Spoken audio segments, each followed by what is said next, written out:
why, when our VP was introduced as Mr. Ease of Doing Business, Mr. VP, I think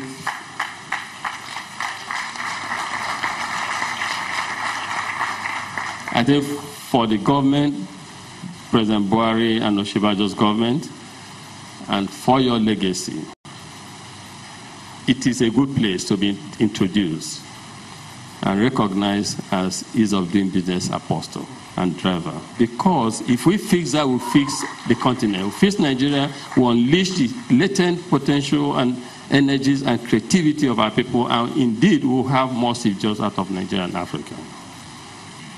The second factor is the ease of translating ideas to action.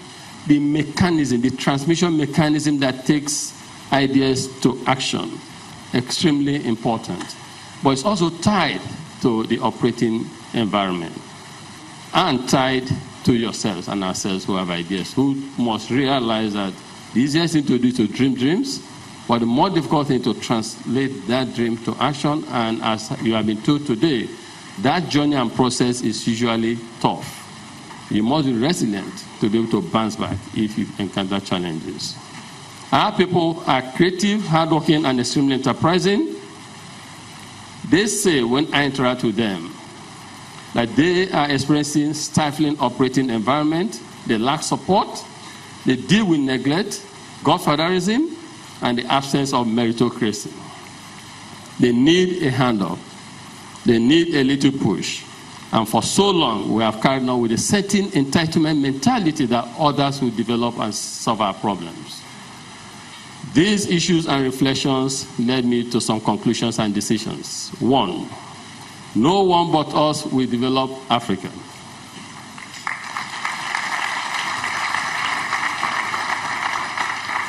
And the world should rethink how to engage with and intervene in Africa. If despite the sum of $500 billion spent in the past 10 years, we still remain perpetually dependent, and poverty reduction needle has not really moved significantly.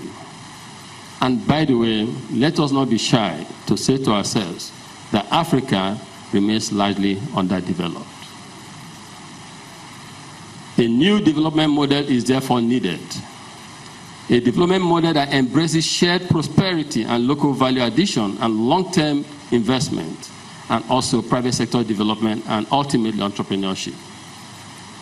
Hence, Afro-capitalism. Afro-capitalism is a development model that prioritizes our youth and creates hope for them. It's a bottom-up approach to development, an all-inclusive approach that brings development to everyone. One that creates economic empowerment, and one that creates hope for the future. Our people have ideas and are ready to work. They want to be given opportunity and a helping hand, just like Steve Jobs, Bill Gates have in their time. Can we imagine if Steve Jobs was in a different from a different continent or country? Today he's dead, but he's left behind a company that has value of over 800 billion naira, cash about 300 billion, but he's dead. If he was in a different climate, different environment, it's possible he would have gone to the grave with his ideas. And who knows how many people in our environment who go to the grave with their ideas. And the amount of losses that we as a continent suffer from this.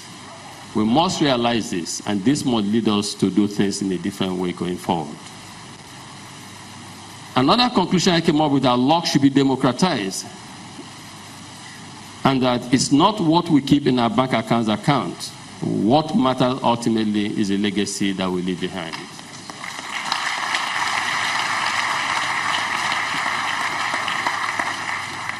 It is based on the foregoing that my family, and my wife is here, Dr. Elumelu, please stand up.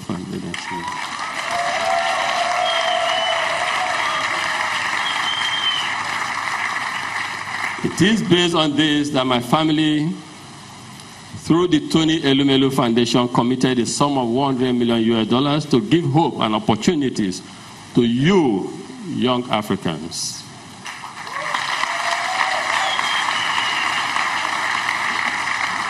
From all our 54 countries, male, females, totally sector agnostic, to make sure that your ideas don't just die in your brains. Everyone needs that support to be able to translate the ideas he or she has to action. The amount is not much, $5,000 fair to prove your concept and another $5,000 to take it to the next level. But it can make a difference. And that's what we hope to achieve by investing in you. 2017, you are the third cohort of the Tony Elumelu Entrepreneurship Program. And you were selected out of 98,000 applicants. So I say a big congratulations to all 1,000 of you.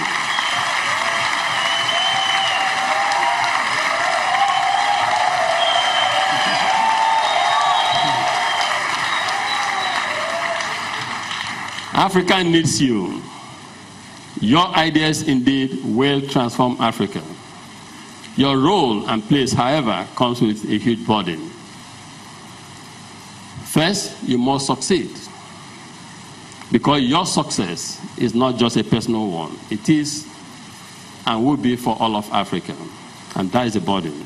So you owe it to others who don't have this opportunity. You owe it to the other 97,000 people who didn't get selected to succeed. Because if you succeed, it will impact positively on them.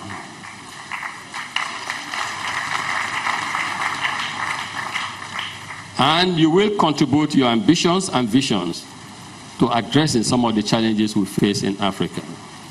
Those who wear the shoes know best where they pinch.